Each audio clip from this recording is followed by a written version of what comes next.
Hey everyone, Chris here, your guide at the Lorcana Tutor, bringing you a deck highlight. So this is a deck that I wanted to do a deck tech on, but I saw this version on Inkdex here from DjBigRuss. I love the look at it, so I'm just going to kind of show you guys his deck. Big shout out to him. He came in second place at a tournament over at the Dragon's Horde. I'm not sure where that is, but it was a 19-player tournament, and it highlights this card, Clarabel. So again, going back to my set reviews, this was the third card that I said was an S tier. So I think it's a really cool deck to look around it. It's in a couple colors we haven't really seen in any sort of competitive sense in Lorcana so far. So I think it's really exciting. And again, big shout out to DjBigRuss. I'm going to kind of introduce it in my own way, but I'm going to leave a link to the Inkdex link so that you can check out his personal deck list, and I'll post one on my Dreamborn account as well. So, like I said, this deck is built around this new Legendary Clarabelle, which is a 7-cost inkable 5/6 that quests for 2. You can shift it for 5, and it says at the end of your turn, if a chosen opponent has more cards in their hand than you, you may draw cards until you have the same number. So the dream case scenario for this is you are playing against a deck that has a lot more cards than you. You put this down and you refill your hand up and you just gain a lot of card advantage that way. Like we've talked about before, being able to draw cards and get card advantage is super strong. And this card, when has a deck built around it properly, can be really, really effective, I think. Now, there's 2 ways that we can ensure that we get card draw off of this, because if we don't get card draw off of it, it's kind of just bad. So we can make sure we have less cards in our hand, or we can make sure that the opponent has more cards. Being able to control what we do is going to be a little bit more consistent than relying on what your opponent is doing. So what we're going to do is we're going to look at ways to effectively have less cards in our hand but still gain an advantage. So then that way when we do play the Clarabelle, we are going to be able to draw cards off it. So what DjBigRuss did, and this deck is going to be building around, is going to be pairing it up with Sapphire. And in Sapphire, we have a lot of cards that allow us to put extra cards into our Inkwell, which will then give us ink advantage in the later turns. We call this ramp, but being able to have more resources later on in the game than your opponent means you can play more powerful cards earlier, which hopefully gives you an advantage. So some of these cards are, for example, this was one that was released in set 1, Fishbone Quill. It's a 3-cost item that says exert it, and you can put any card from your hand into your Inkwell face down. What's great about this is you can put non-inkable cards into your Inkwell, and you get the card right away. It doesn't come in exerted, it comes in ready to use, so then you can also play it on the same turn. Again, a staple for a lot of these Sapphire decks that want to be ramping and gaining ink advantage. Another one that was just introduced in set 5 is this card Tipo. So it's a 2-cost inkable 1/2 that quests for 1. But when you play this character, you may put a card from your hand into your Inkwell face down and exert it. So we play this on turn 2. You can take another card in your hand, put it down into your Inkwell exerted. So then when you go into your next turn, you already have 3. You can ink and you can go up to 4. You're skipping 3 ink, you're going right to 4. Again, can be really, really strong. And we're going to see how when we pair this up with some other cards, how that can be particularly effective. The last one that we're going to look at here is, with all the bells. We have Clarabelle, and then we're also going to have Belle. This is another card that was from set 1. It's a 4-cost inkable 2/4 that quests for 1. During your turn, you may put an additional card from your hand into your Inkwell face down. So it's allowing you to ink twice per turn, which is, again, leaning towards this idea of ramp. It can be strong. But it also has this payoff here. While you have 10 or more cards in your Inkwell, this character gets +4 lore. So later on in the game, if you play this, it will actually quest for 5, and we're going to have some cards that are going to be synergizing with that as well. So the main idea here, as far as getting cards out of our hand, is to try to ramp, to try to put more into our Inkwell faster than our opponent, so then we have more resources to play more cards and such. We also talked about making sure that our opponent has more cards in their hand than we do.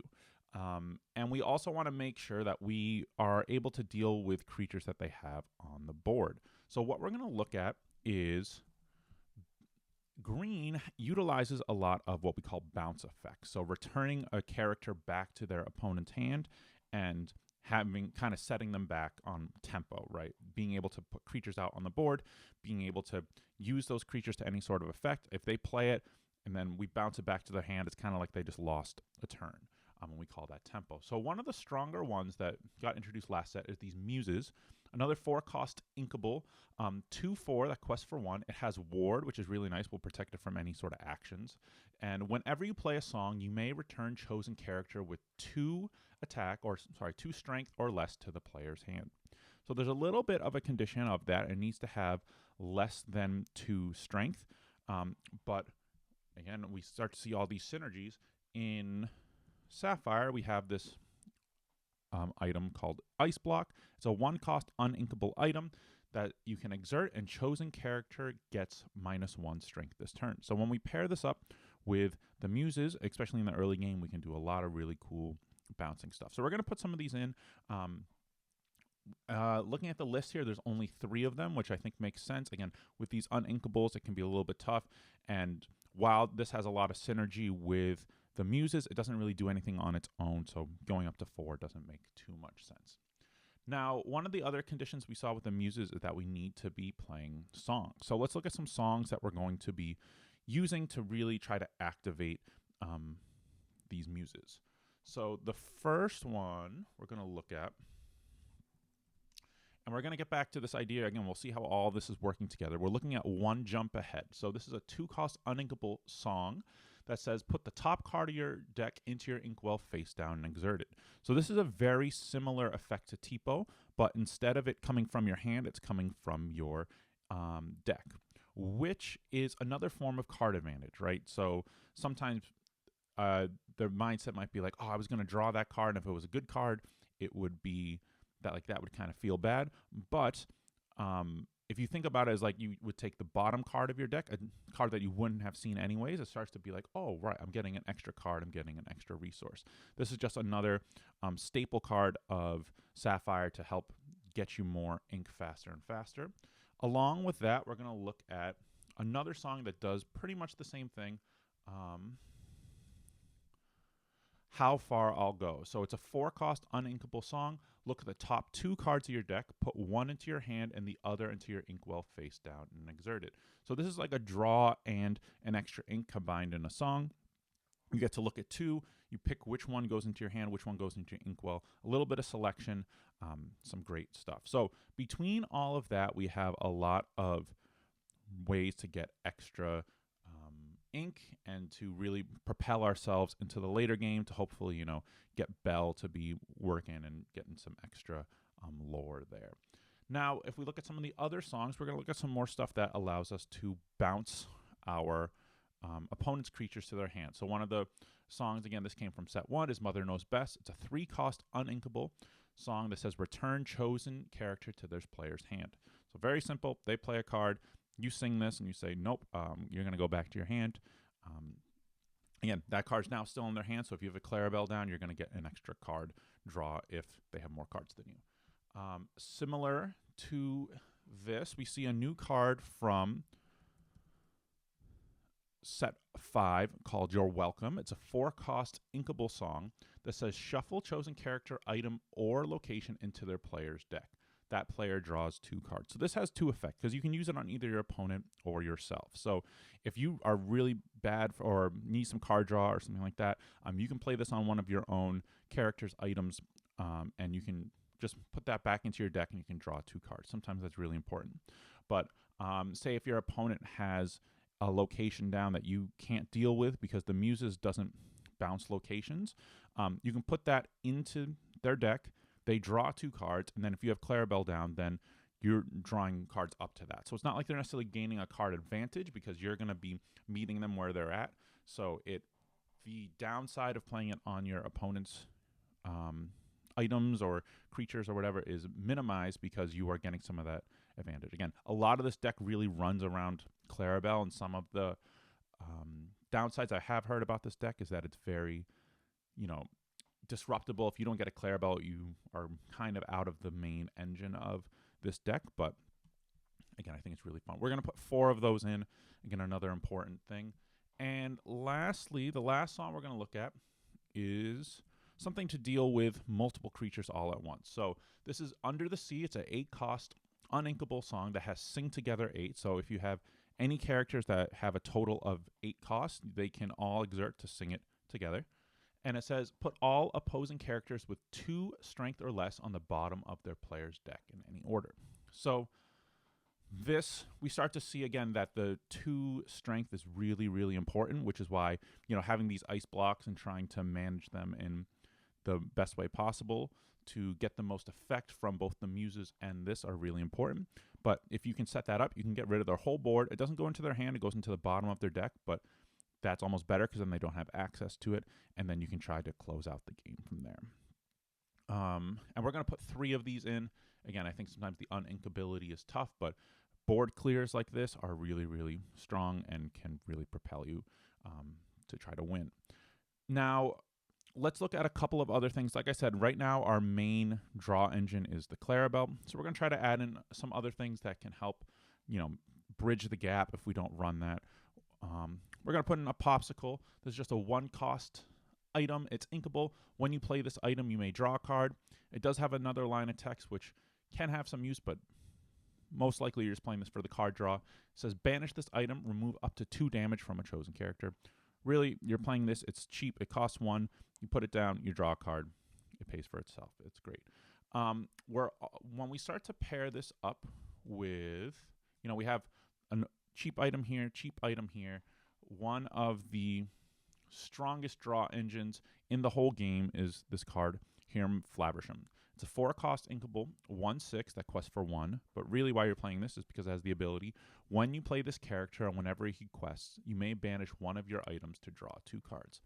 So the fact that when he comes down, if you have a Popsicle in, you can just banish it because you don't really care about the other effect, and then you draw 2 more cards. That's very, very strong. And then if he gets to go to next turn, if you can quest as well, you get another 2 cards.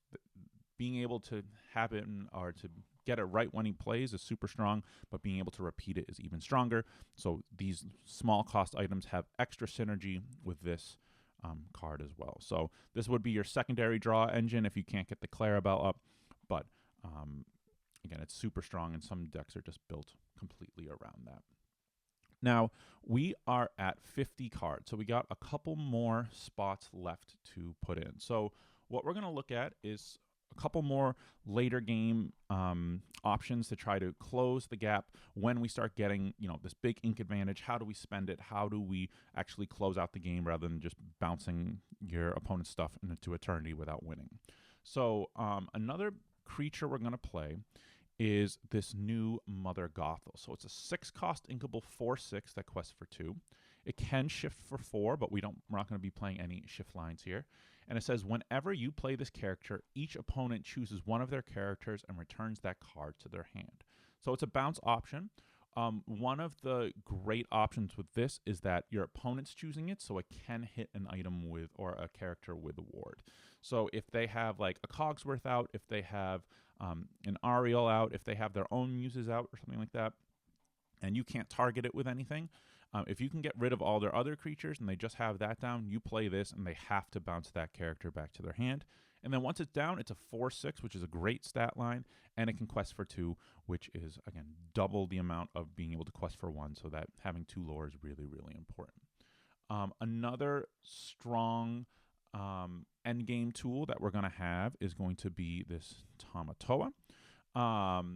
It's an 8-cost inkable 5/8 that normally quests for 1, but when you play this character, whenever he quests, you may return an item card from your discard to your hand. And then this character gets +1 lore for each item you have in play. So this really cares about the items that we have in play.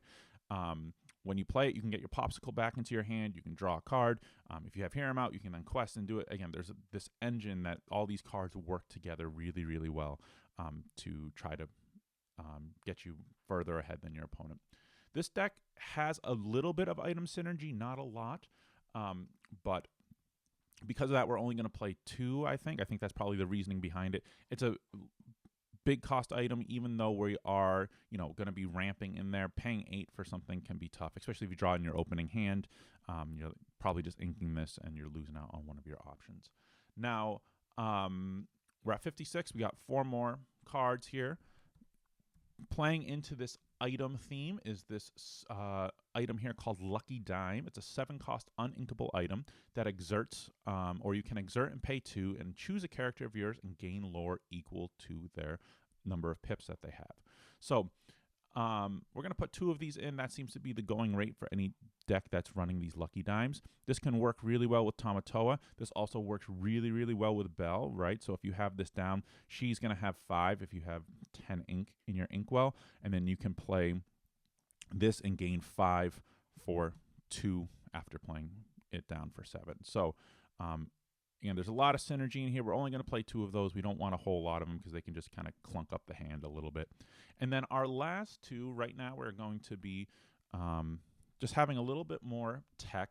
And I would say mainly for locations or maybe some big items if you're playing against another deck that's running this Lucky Dime, is this Cusco. Again, this is new from set 5. It's a 6-cost inkable 3/5 that quests for 2. And when you play this character, you may put chosen item or location into its player's inkwell face down and exert it. So if they have an item like Lucky Dime, you can put it right into their inkwell.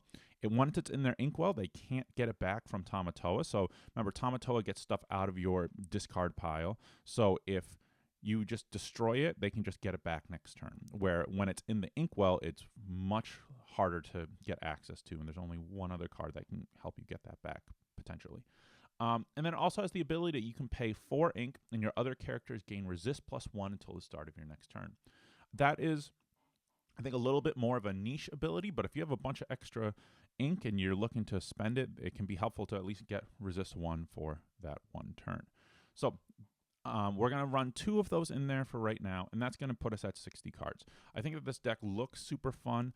I love seeing these 2 colors paired together. We haven't really seen that yet up until this set in a very competitive sense. And I think I'm excited to hopefully try it out sometime. I would imagine there's a lot of other cards that you can do in, and sometimes I get questions about oh, can I put this card in? Can I put this card in? And I would just encourage you to try whatever you think, but if you're going to make a change, try to have an intention for it. Try to be okay, well, I played this and I was struggling against this, maybe I need to do that. But and even DjBigRuss, again, the guy that's going through it, I'm sure he's adapting and changing it. This isn't the end all be all of the deck. I think it's just, especially this early in the set's release, this is just kind of a starting point. So if you like this video, please make sure to like, subscribe, leave a comment. Again, let me know that people are watching this. It's much appreciated, and I'm excited to hear what your guys' thoughts on it are. Awesome. See you.